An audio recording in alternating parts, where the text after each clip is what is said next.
I trotted around a bit more. I talked with Calamity about the finer points of wasteland cuisine. My eyes were a little glazed over after listening to Glory and Velvet make medicine talk, and I made my way over towards Zenith. The zebra mare looked over at Glory. "So, you are with a mare as well?" When I nodded, she simply shook her head. "And you two, do you try for the record as well?" "Record? What record?" I asked with a little frown of confusion. Calamity trotted up and Glory looked over, her ears twitching. The zebra looked coolly over at the littlest unicorn present and said, "I believe the number is 33? Little Pip's eyes went round and she immediately blushed. 33? I asked in confusion. "In a single night," Homage said with a smug smile. 33. Oh. One night? Glory asked with a flush. "I'm not sure that's medically possible." That could be a challenge. "Hey, we could turn it into a contest," I said, and Homage grinned in delight. I looked at the little Pegasus. "What do you say, Glory? I've got an itch in my nethers, a non-stick hoof, and these things." I popped out my fingers and wiggled them. Glory and Little Pip stared at us, perfect copies of one another, jaws dropped and cheeks flaming. "Sweet Celestia, there's two of 'em," Calamity said, pointing his hoof at one and then the other as P21 stared at us in disbelief. "Which one's Little Pip again?" "It's like looking in a mirror," Velvet murmured. The pair looked at each other, looked back at us with a scowl, and shouted in perfect unison, Shut up!" As folks were enjoying themselves nibbling on repast prepared, Homage trotted up to me. I nearly jumped out of my hooves at her approach. I might like teasing Glory, but the gray unicorn just oozed this sexy confidence that made me alert. "Are they back to normal yet?" she asked as she looked across the room where Glory and Little Pip were still fuming. "Definitely pinkish still. They keep sneaking looks at each other and then going red again," I said with a soft chuckle. They're adorable," she said with a shake of her head, then looked at me with an arched brow. "You seem to handle it a little better. I told you about 99, right? 500 mares, $40. A mare that didn't like sex with other mares was in for a pretty lonely life." "Little Pip would have loved it there," Homage said softly, but I sighed as I watched her. I knew better. No, she wouldn't. Daisy would have picked on her. Marmalade would have helped. I would have turned a blind eye. I sighed, closing my eyes. She would have been stuck in her role, whatever it was, whether it suited her or not. She'd never have left, and she'd have been miserable. No pony was happy in 99. Happiness? That's just a delusion. Homage sighed softly. "On a happy note, Hoofington's gone dark." I looked at her sharply. 4 days ago, right after the Celestia. I'm not getting any signal from the towers there. Actually, I'm not getting any transmissions from there of any kind. "I've got to get back," I murmured. There were things happening, and I was having dinner and laughing and teasing, and I yipped as the tail spanked my ass hard. "What was that for?" I asked as I rubbed my stinging derriere with a forehoof, blushing hard myself. "You were getting that whole kicking yourself or having fun look going," she replied with a smile. "You can't run off this very second, and you aren't a bad pony for enjoying yourself. Just letting you know." I nodded. She was right. That had been exactly what I'd been about to do. You want to help ponies. That's commendable. It's what I love about Little Pip," she said with a laugh. "But you don't have to go charging east just because I give you some troubling news." But I thought that was what heroes were supposed to do. We charge off into the fray so other ponies can get away, I said with a touch of sarcasm. I glanced over at Homage, but the gray unicorn wasn't smiling as she looked across the room at Little Pip, talking with Rampage. "Homage? I hope she knows I don't want her to go," Homage murmured softly. I know I tease her. Sometimes I think I'm absolutely terrible to her. But it's only because the alternative is crying and begging her not to leave. I know she has to. She's just like you. She has things to do. Save 10 ponies, save the wasteland, save me. I'm just scared I'm going to lose her. Sometimes I wish I could go with her, so that if something bad happens, then I might be right there with her. I'm so jealous of you and Glory. I closed my eyes. I wish I could leave her here. I saw her die right before my eyes, Homage, just a few days back. She was inches from my face, and she fell. One of my enemies saved her life, but for a while there, it crushed me. And I'm always afraid that some decision I make is going to kill her.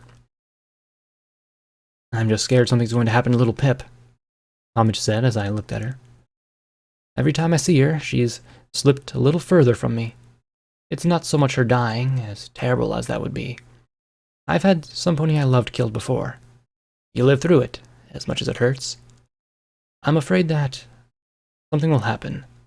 Something like what you had to do in Stable 99. She'll have to give a choice, or she'll have to go too far, or something. I keep telling her to fight the good fight, and she will.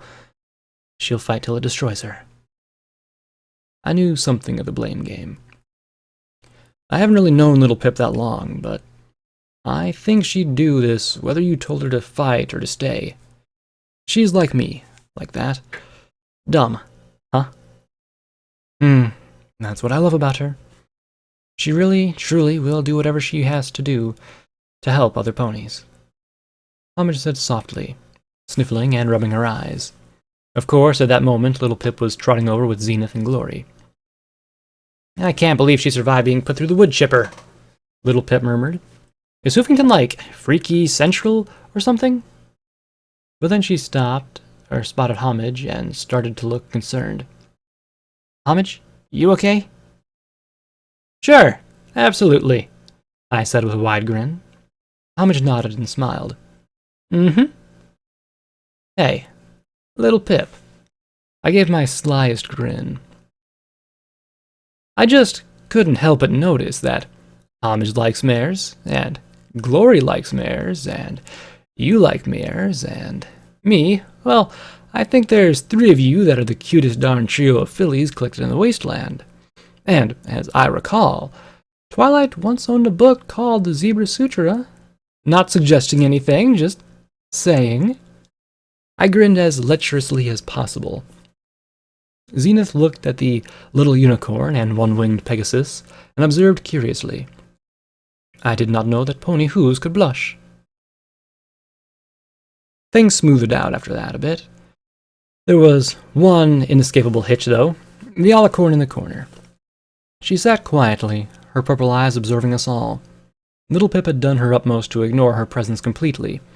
I'd explained she couldn't read minds if she didn't touch horns, but the little unicorn just grunted sourly and kept her distance. Still, as the night wore on, little Pip kept looking over at the far corner where the purple alicorn sat silently.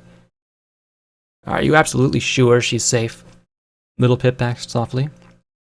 Oh yeah, Lacuna's an angel as long as the goddess isn't possessing her, I said with a casual smile. Little unicorn balked. Wait, she can just take over at any time? I nodded and got the "you are crazy" look again. Aren't you afraid she's just going to take over and kill you? Kill me. Do you realize how much I owe the goddess? I said with a snort. I'm in debt to her up to my horn. She's not going to just throw away all that. Velvet stared in shock as P21 sighed and shook his head. I continued.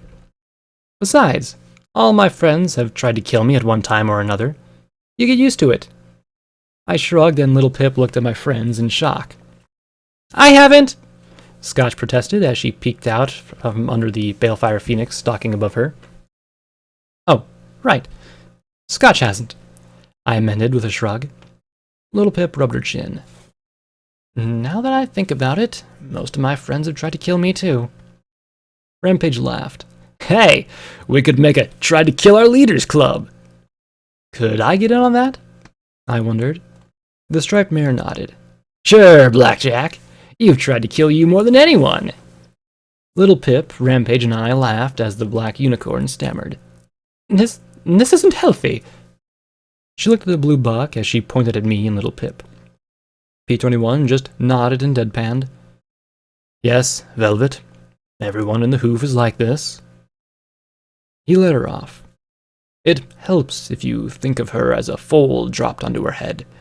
Repeatedly. Don't forget the lead paint, I called after them, getting a look from Little Pip. What? That stuff's good. Little Pip shook her head. Blackjack, you're just so random.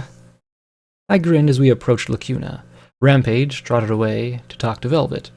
The purple alicorn looked at her calmly as Little Pip forced a small, tense smile. Hi. Hello, she said telepathically, making Little Pip's mane stand on end. Well, so nice to meet you. Goodbye, she said as she turned, and I caught her. She's not going to gobble you up, I said firmly. Well, duh, I know that, she said, and as if she were trying to convince herself, she slowly turned back around and took a deep breath. Hi. Lacuna, right? That's your name? It suffices, Lacuna said quietly. Lacuna is what I am. Something missing. Little Pip frowned in confusion. Something missing from you? Things missing from others, she said cryptically. I rolled my eyes. Lacuna's where the goddess shoves all the memories and thoughts she doesn't want to deal with in Unity. Apparently, there's a whole lot of guilt and angst when you blend together the minds and souls of thousands of ponies. Rather than deal with it, it all gets repressed. All in one pony? Little Pip asked with a note of concern. How do you... I would have thought... That I'd be a complete monster? Lacuna said quietly. Like how you see all alicorns you've encountered? Little Pip winced. Well, you've been helping Red-Eye and trying to kill me. Red-Eye was the first to ever come to us with an offer to help. You were in Appaloosa to interfere with his operations. We were supposed to abandon that allegiance and betray him. She replied calmly as she stared down at Little Pip.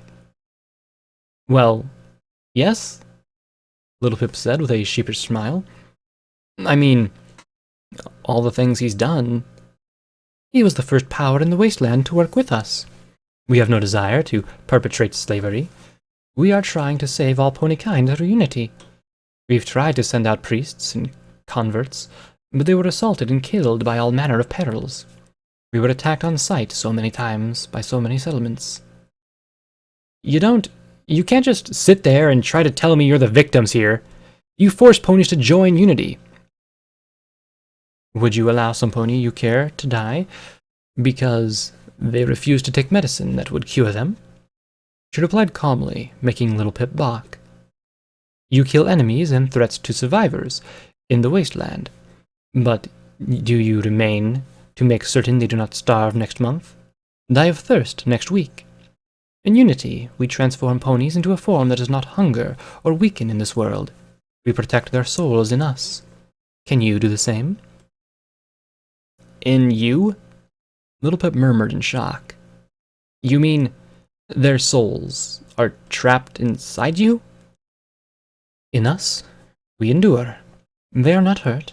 They are safe from death forever. Lacuna murmured softly, then closed her eyes. Little Pip frowned, looking confused and a little guilty.